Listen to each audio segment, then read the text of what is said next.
Council in 2008. Welcome, Tony. Thank you. Lovely to be here. Fantastic. Tony, now you're a member of a number of local groups, including the chair of the Gay, Lesbian, Bisexual, Transgender, Intersex and Queer Advisory Committee. Absolutely. And you are yourself intersex. I am, and probably different hats within the community as well, being an out lesbian before being out as an intersex person with intersex condition, and still very much in that community as well. So, that's exactly right. You're very prominent in the community. I guess a lot of the campaigns, probably rightly or wrongly, I say wrongly, tend to every now and then drop off the eye, the GLBT. Well, that's right. We just heard the Liberal Party talk about GLBT, which was very interesting. That is so 1990s, really. We've moved beyond that, and in fact, here in the city of Hobsons Bay, Melbourne's West, we say GLBTIQs to include the upper queer community as well. Yeah, exactly right. Now look, intersex, really interesting question, and we'll get to more about your experience with that.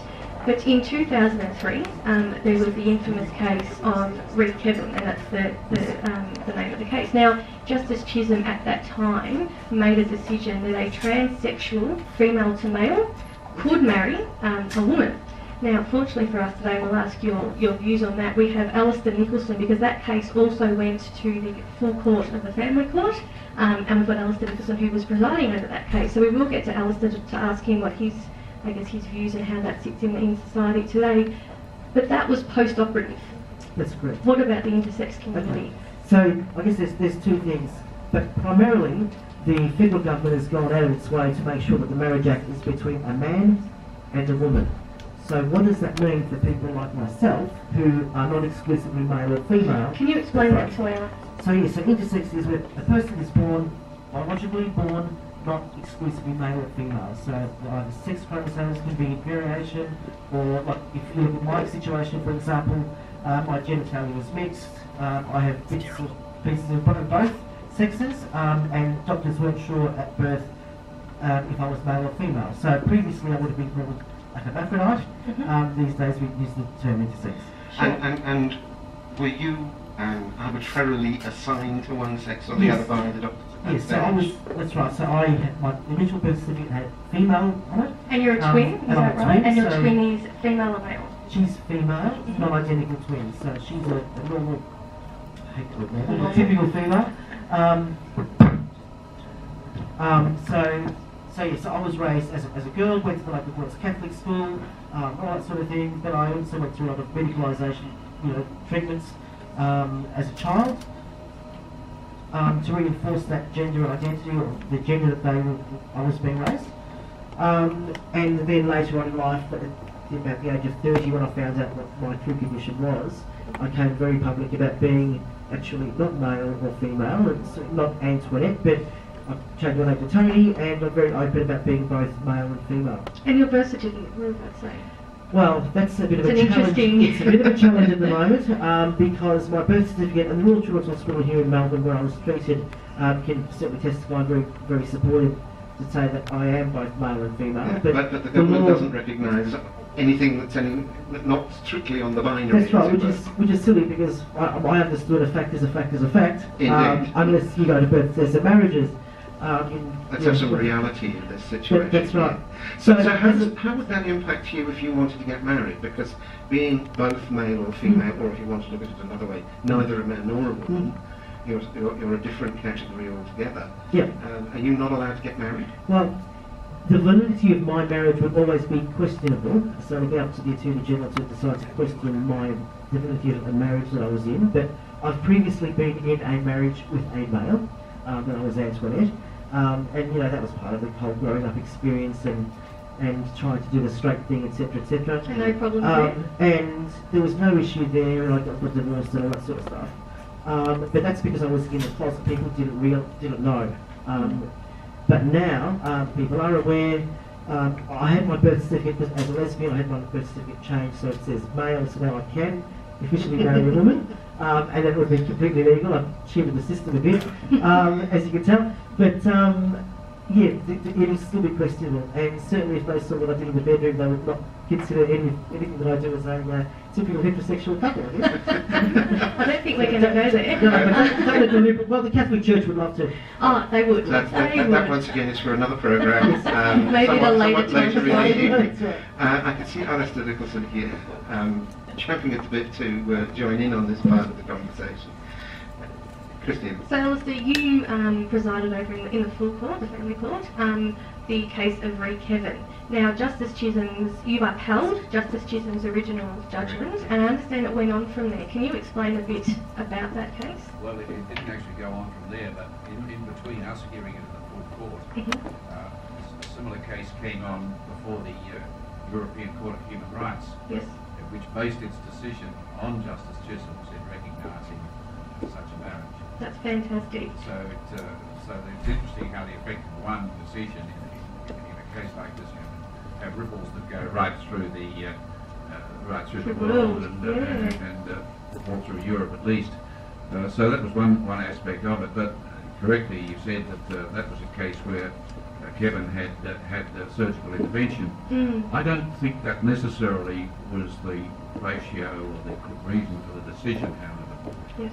Justice Chisholm's decision, which we said was right, was that he was accepted as a man, lived as a man, and I don't think it was necessarily, I mean, the only issue about the surgery was that the evidence of it, but I think the substance of the decision was that if a person lived as a man, was accepted as a man, and wanted to enter into a marriage, that was a valid marriage. So if we've got someone in Tony's situation that has a birth certificate, although it's now been changed, but just say we had a birth certificate that said female, Tony identifies as a male, has for the majority of his life now, identifies as male, is a mayor, what would that mean for him if he wanted to go? I think it'd be quite a strong case to recognise such a marriage. But it's more complicated if he says, no, I'm neither. Exactly Because right. That is my situation. Yes, and because then I don't think that certainly the courts have not faced that particular issue, and it would be a very interesting issue. Oh, it would be amazing. But not much fun for those involved. Tony. No, that's right. And my situation is where I'm very public about being both. I'm very accepted as being both. I mean, to the point where I was elected to the City of Hobsons Bay Council, and elected mayor, with everybody knowing that I'm both male and female. I mean, What's on your website? It says it's So on my website. that must be very true. public about it. Everything very public about it. true. You know, I went to the local girls' Catholic school. Once the other week with the nuns from the local Catholic school. Everybody accepts it. Everybody knows that I'm both male and female, which is the biological fact. So it would be interesting to see what the law says about that, particularly in Ree Kevin, because it's about what the community accepts, and the community does accept that I'm both male and female. So what does that mean for marriage? And I think that's a key point about a lot of things. I'm going to stray slightly off marriage here, but I think the key point there is that once you're out and confident about yourself, then the acceptance follows.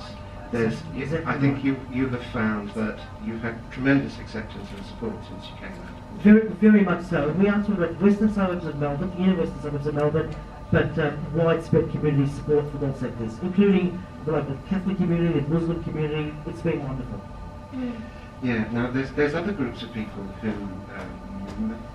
are either marginalised by this binary push to allow men and women, or men to marry men, and so on, who may not even want to get married in the first place. We did touch on briefly the whole issue of older people and end-of-life issues. You wanted to say something about Yeah, that I too, did want to mention that because I had a very close friend who passed away last year, sadly, at the age of 36, an ex-partner of mine, and so she's a lesbian relationship.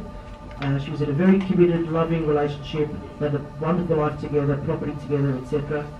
And the thing that was so distressing when she was going through her particularly the end-of-life stages with cancer, was just the lack of recognition for the partner, the lack of even at a social, societal level about that relationship, because there wasn't a ceremony, there wasn't that marriage aspect. There was cultural, linguistically diverse background issues there as well, and also I still remember when we were organising the funeral and things like that, the lack of recognition for the partner. The death certificate even has things like the career of her parents, but it lists her as being single. It does, you know, something as important as her life partner, her wife, wasn't mentioned because there's no marriage equality. Yeah, and I think this is what I've heard from a few people, particularly I was talking to Jo Harrison, who's very keen to finish that. Okay. She's a gerontologist dealing in LGBTI issues. She raised this issue too and saying, it's all very well this push for marriage, but if we stand our ground and say, it's marriage or nothing, where does that leave people who are approaching the end of life now and can't get a civil partnership or a similar connection in order to have all those rights that you're talking about? At the same time, I firmly believe discrimination is discrimination. Civil union is just a continuation of discrimination. It's a discrimination by just another name, but it's still not equality, and it's equality that we need, it's equality what we deserve, and it's equality what our rights are. Indeed. Fundamental rights. Exactly right. Well, this is Doug Pollard with Christina Antoniades, bringing you the Rainbow Report Family Forum on marriage and relationships. To ask a question or challenge any of the statements you've heard, or just pitch in your 2 cents worth, SMS 0427 569 949, email on air at joy.org.au, or give us a call 1300 569 949, or use your phone app. And you're listening to the Rainbow Report Family Forum on marriage and relationships with me, Doug Pollard, and Christina Antoniades. To ask a question or challenge a statement or just pitch your 2 cents worth into the discussion, SMS 0427 569 949, email on air at joy.org.au, or call us 1300 569 949, or use your iPhone app. Several of you have done so. We will get to your questions a little bit later in the programme. But I wanted to pick up the discussion where we just left off there, Tina. Yeah, we were talking about the case of Reed Kevin, and we have Alice doesn't call it Justice Nicholson, it just flows off the tongue too easily. Alistair Nicholson, former Chief Justice of the Family Court. Alistair, you wanted to add to what we were discussing? Yes, there's just one quite important thing about the case of Kevin, and that was that the counsel for the Commonwealth argued that couldn't have been a marriage because the couple didn't procreate, or could not procreate, and therefore it could not be a marriage. So that was roundly rejected by the court. In fact, I remember saying to counsel, is the Attorney General really suggesting that people who are unable to have children and get married, or menopausal women who get married are not married because they can't have children? Yeah. And indeed, it just highlighted the nonsensical nature of it, yet you still hear that being run at the moment. But in fact, the Commonwealth did not appeal against that decision, so that decision actually does lay down as a matter of principle. Well, doesn't that affect then the entire intersex community? It does. Yeah. Yes. Okay, well that leads us nicely on to my next guest, the Reverend Stuart Soley from St Mark's Fitzroy, because he's one of those Christians who's actually on an assign. Not only that, he's a clergyman who's on an assign. And we're getting to see more and more of them, I'm happy to say. But that's one of the arguments that the churches keep throwing up, isn't it, Stuart? That, it can't be a real marriage if you can't have biological children. Yes, it's very good to be here, Doug. Thank you for inviting me. It is one of the things that conservative Christians always invoke, the notion of procreation as being an integral part of acknowledging what is a genuine marriage. Of course, that's a heterosexual view, a narrow view, but it doesn't bear with what the notion of marriage is in the Anglican Prayer Book in Australia, particularly because it comes the third on the list of the reasons why marriage is significant. One is it's a symbol of the connection of Christ and His church. The other is for companionship and then procreation. So it has a different, and that's sort of an order which is reversed throughout 500 years. It used to be around the other way. So there's some development there, but it still doesn't leave us as the gay community with much room to be included in that.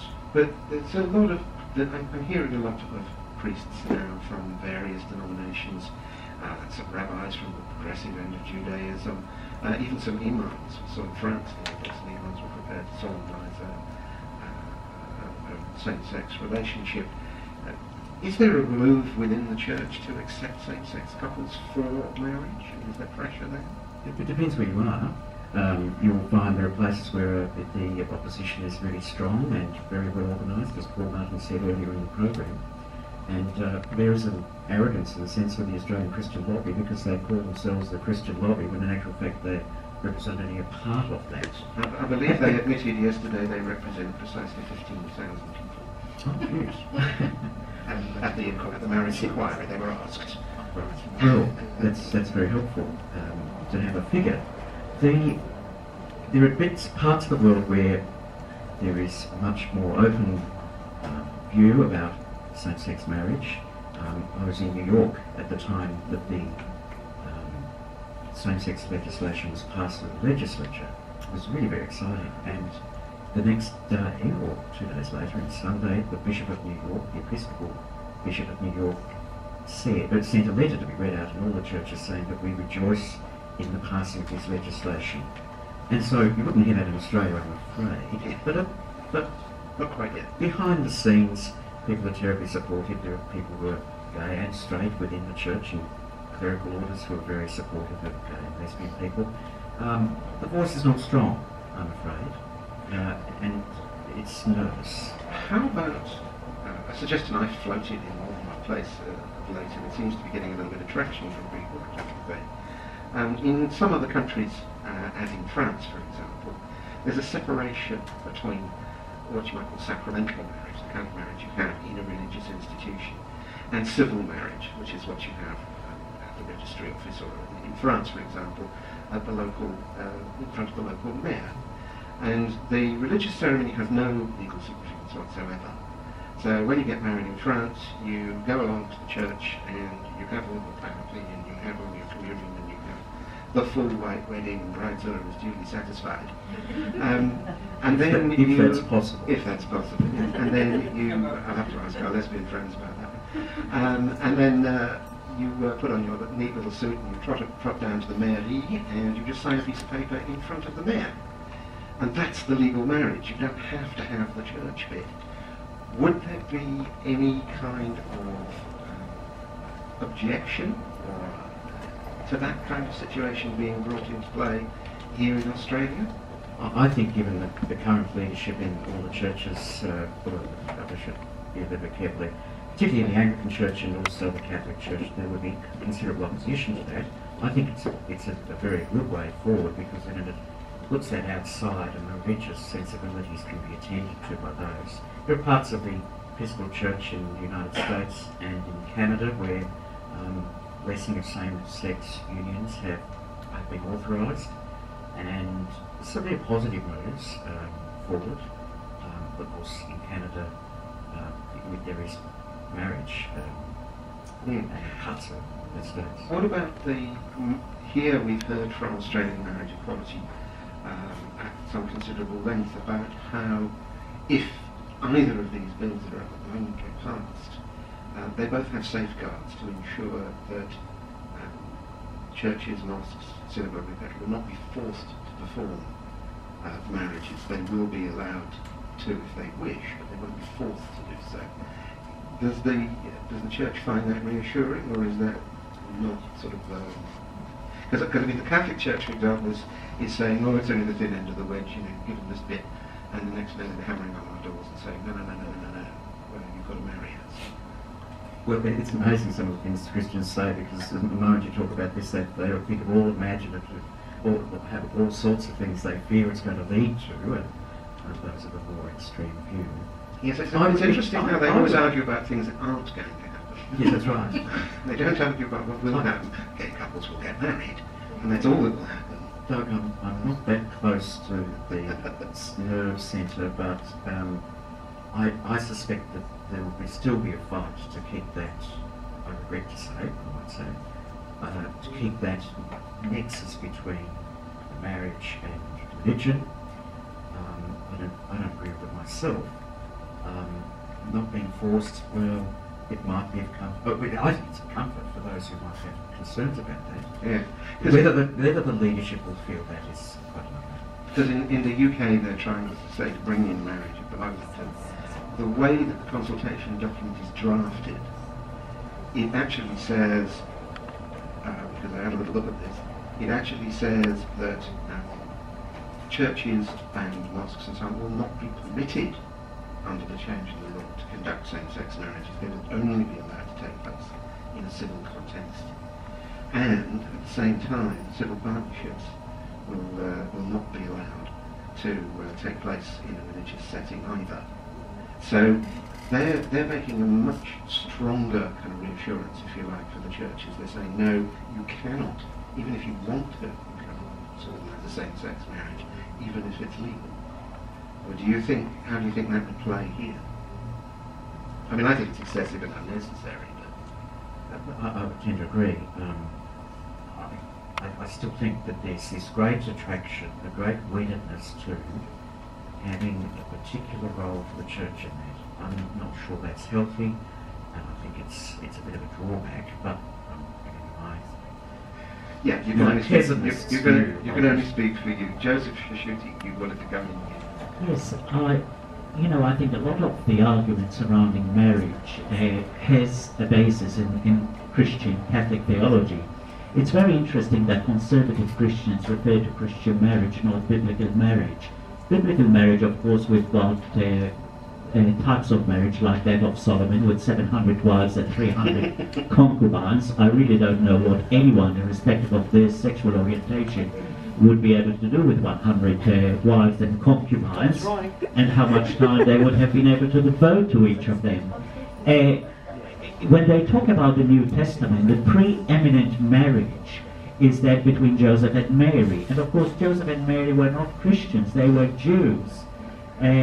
And some people have argued that Jesus had two fathers. Well, in fact, he had three. He had Joseph, he had the Holy Spirit, and he had God the Father. And that's why some queer theologians, in fact, are now arguing that Christianity sits very comfortably with queerness. I mean, there were more people in that marriage than Princess Diana's. But the other thing that Catholic theologians, and I'm talking more about Roman Catholic theologians, they've always drawn a distinction between what they call natural marriage, the marriage that takes place away from the church, and what they describe not as unnatural but as sacramental marriage, that is marriage with a bit of grace. And I think it's important for us But not will. to point out that what we're after is really a natural marriage. They can call their marriage whatever they want. I think this is where the problem is. And there is another problem when ministers actually act as somehow celebrants for the state, because as long as they act as celebrants for the state, then as far as I'm concerned, they should be able to respect the law of the state, and that requires not discriminate against gay men or lesbians. I mean, admittedly, they have every right not to conduct a marriage within the church, but at the same time, if somebody wants to ask a minister to conduct a civil service outside the church, and I think they should be duty bound to do that. Right, well, you bring us into some contentious territory there, because what we're actually talking about is the anti-discrimination exemptions generally about religions. They're allowed to discriminate against us. Anything that's for religious purposes, even if it's Weet-Bix, is exempt from taxation, and the companies are exempt from discrimination legislation purely because they're religious, not that they're actually doing anything very religious. Now, we've had a lot of people message in, so what we will do is we will go to another break, and then when we come back, we'll go through these messages we've had, and I'll get some feedback from everybody here in the audience. Christina. This is Christina Antoniadis with Doug Pollard, bringing you the Rainbow Report Family Forum on Marriage and Relationships, presented by Nicholas Family Lawyers. To ask a question, challenge a statement, or just pitch your 2 cents worth into the discussion, SMS 0427 569 949, email onair@joy.org.au, or call 1300 569 9699, or simply use your iPhone app. That's 949. Okay, you're on the Rainbow Report Family Forum, Usurping Saturday Magazine today. We're talking about marriage and relationships. Now, we've been asking you all the way through the programme to pitch in your questions, and we're going to ask our studio audience, stroke panel here, for their responses to some of the questions we got. So, stand by, all of you who are rushing mics around for me, and thank you for the very hard work you've done so far. You should see all the scurry about that's been going on here. Christina, you start with the first message. First message is an SMS. Wonderful discussion. Was sick and tired of the celebrification of the gay lobby that didn't represent all elements of the gay community with all due respect to them, and the wonderful work they have done thus far. Great idea having forums like this. Well done. Now, this is one I think that's coming in Joseph's direction. It says re-immigration. Can we have a microphone to Joseph, please? What is the policy if the Australian partner is HIV negative, but his male partner from overseas is positive? Well, the first thing that one must bear in mind is that there are public interest criteria. My experience is that provided an application is properly prepared, the department is likely to waive that requirement. Now, there are a number of matters that have to be attended to, and it's not a simple application. It involves a great deal of work, but on the face of it, an application where the partner, that is the non-Australian permanent resident, is HIV, then on the face of it, it should be rejected. But there is a provision with respect to the partner visa to waive it. Now, that provision, of course, does not necessarily apply with other types of visas, for example, skills visa. Okay, now we're just talking about the relationship. Thanks, Joseph. Christine. Okay, wonderful that Melburnians, I think this is for you, Mr. Briffar, wonderful that Melburnians have elected someone like Tony Great to see we are a classy city. And nice one here from Adrian, who says, my gay relationship hasn't worked for the last 21 years. Another SMS, are people who have children without being married by default married? Unfortunately, no. You're not. That would be too easy. That's a very quick answer. If you were dying, who would you want to have medical power of attorney? Would you be happy to have the government decide it for you? This is a major reason why marriage equality is paramount. My partner died of cancer, and she had to pay lawyers to make sure I had this right and not the mother. Sometimes there's something as a straight couple we would have been able to take for granted. This is a big issue, isn't it? This is. We see this quite a lot, unfortunately. Blood relatives trumping. Yeah, I mean, relationships. even parents who are in a gay relationship and their child's been in hospital, they won't allow the gay partner to go in, but the new husband of the wife can go in. So we do see this a lot, and we see it as well with non-biological parents not being able to access their children or their medical rights. I'm out, huh? You're out? You're all done, are you? Okay, this is quite a long one here. This is from Jade. As a teen of the 80s, knowing respected LGBT individuals, I first began to be very aware of the potential for discrimination and the degrees of being out.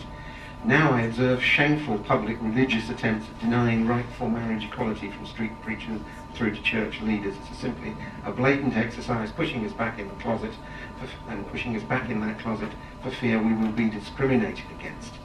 Marriage equality has a long way to go to rightfully ending discrimination, not only in law but in general, and as well push back the religious extremists tainting our secular society with their homophobia.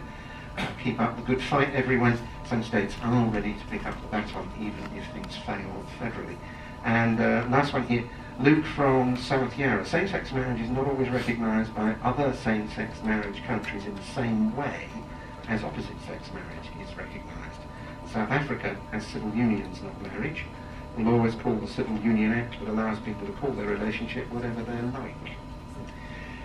Okay, now we were going to give Clem Newton-Brown, I think, a chance to say something earlier on. He was talking about the way in which, in many respects, the gay community has, at least in the past, been welded on to the Labour Party, and nowadays, I think, more to the Greens, probably, than anything else. But you think the Liberals have as good a record?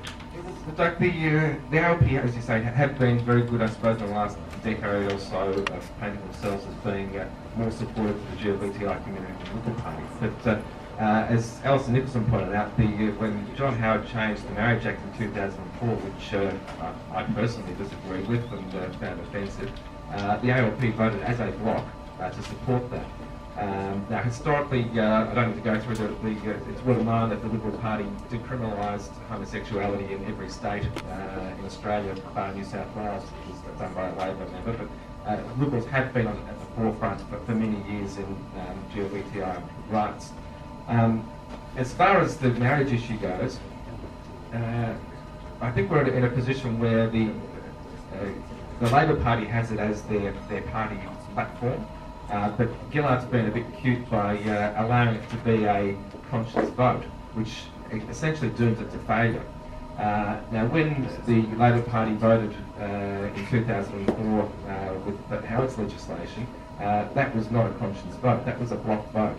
Now, as I said, the quickest route that the community can get marriage up in this country is by convincing Gillard not to make it a conscience vote for her party, as happened in 2004. It's already a Labor Party platform, and sure, if that's achieved, I'll take my hat off to the Labor Party and say, yes, you are at the forefront.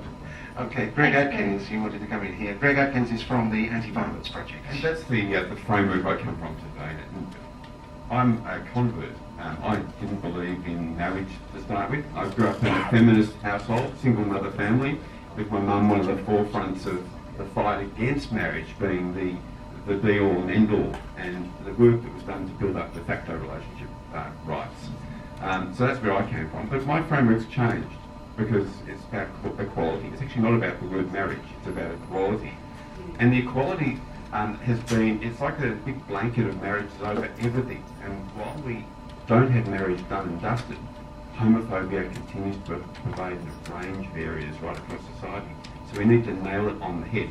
And we're talking about relationships today. The key relationship, I think, which is a bit problematic around this, is the effect that the Greens have on the Liberals. It's like a silver bullet to a vampire. And while that relationship is so... well, they seem to be hitting more the Labour Party than the Liberal Party, but don't killing them off in the inner cities. That relationship is the key one to getting it through federal parliament. If enough Liberals can break away from Tony Abbott, they will get the numbers to back up the Labor Party numbers and the Greens numbers in parliament, and it'll get through. And I'd like to know what Clem's going to do about influencing his parliamentary colleagues in federal parliament, like Member for Higgins do. You know, I'd be really interested. All right, quick one there from Clem. Just a quick one. It's, I think I'm the only Australian politician who's used their inaugural speech in Parliament to support same-sex equality. So I'm out there doing my bit, and but I disagree with the suggestion that that's the key, because I don't think the numbers will be there if it's a conscience vote on both parties. If it's not a conscience vote with the Labor Party, then given its party platform, it will get out. Okay. I think in a lot of respects, actually, the Greens have a lot in common with the Liberals, if only they'd realise it, particularly in rural areas. But anyway, I'm sorry, I don't know your name. Stefan. Stefan from Equal Love. Yeah. I just wanted to comment on, I guess how marriage equality actually, or like how marriage equality in general has been an issue, even. Since 2004, I think both the Labor and Liberal have a horrible track record of actually supporting the LGBTI community. I think even the fact that they both actually supported the initial discriminatory act of actually changing the law to be specifically between a man and a woman. I think... Yeah, because they both got up. I mean, Nicola Roxon got up and stood alongside John Howard when that was brought in, and I don't think we should forget that particularly. Stuart Soley, you wanted to come back here. I just wanted to say something positive about religious commitment, and that is that we don't put all church or religious people into one boat. Let's all stand together against the religious conservatives and those who wish to, and who do great damage to the psyche and the spiritual well-being of gay and lesbian people. Yeah, because I think there has been a tendency to use the word Christian as kind of shorthand for anti-gay and assume that means all Christians, and it's not so. That's right. And I'm devoting my life as an out gay man in the church, wanting to actually live that differently, and I'm concerned about the entire welfare of the person.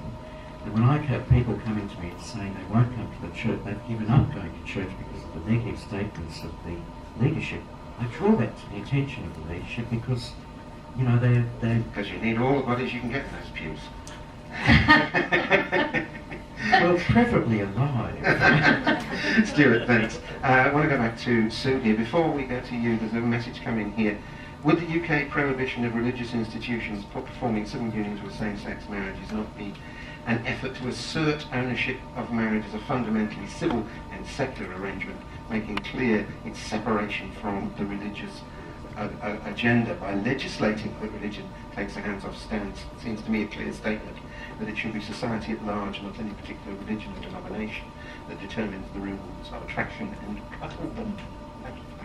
So, I think just to back up what we've just been talking about, I run a program on Tuesday night called Spirit Lounge, which is about integrating sexuality and spirituality. Excuse me, and here's a story, and this is real life.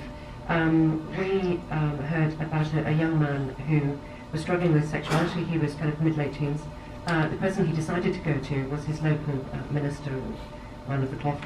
And unfortunately, this religious person said, right, don't tell anyone, and come back next week and we'll sort you out. And that young man is no longer with us. And this was a call that we got into our show when we were covering this particular issue. And I really feel very strongly that churches have to be accountable. And if that advice had been different, he would have still been with us. yeah, thank you for that one. That's a very touching story. Stuart, you were coming back there. Oh, I think it's really disturbing, and I think that it's important. I've had, just in the short 9 months I've been at St Martin's Fitzroy, I've had a number of people who've come to me who have had negative experiences of church, and they've found us through the web, which is really good. And you know, there's a lot of healing that has to be done, and a lot of putting right the record, and allowing people, because I do believe it's the core of the Christian faith, but that we want to and need to and have the right to live life abundantly, and that's what we need to do. And it incorporates marriage. Well, that's a nice way of putting it. Live life abundantly. I think that's something we all aspire to do, isn't it, Christine? Exactly right. And I think that's all we're really asking for. I think that is. If I can kind of try to sum up a little bit of what we've covered today, we've gone over an enormous amount of ground. We have. We've talked about law, we've talked about religion, we've talked about people who fall between the cracks, like intersex and trans. We haven't touched on transgender issues, No. unfortunately, because we don't have a representative of the transgender community here. But marriage is something that impacts them, because if someone wants to transition and they're already married, they have to get divorced. Exactly. Because then they would be in a same-sex marriage, and that's illegal. It is. So anyway, thank you. I want to thank you all very much for joining us today, both at home and here in the studio. That's the end of the forum, but it's not the end of the series. Next month, on Saturday, May 12th, we'll gather another studio full to talk about same-sex parenting. So put that date in your diary now. And Equal Love are holding a public meeting here upstairs in the corner room on Monday night at 7, which brings MP St Pennyquick, Ali Hogg and myself. We'll all be speaking. Now, that's it for today. So I'd like to thank the Nickel staff who came along in support of today. And I'd like to thank Nicholas for supporting the forum.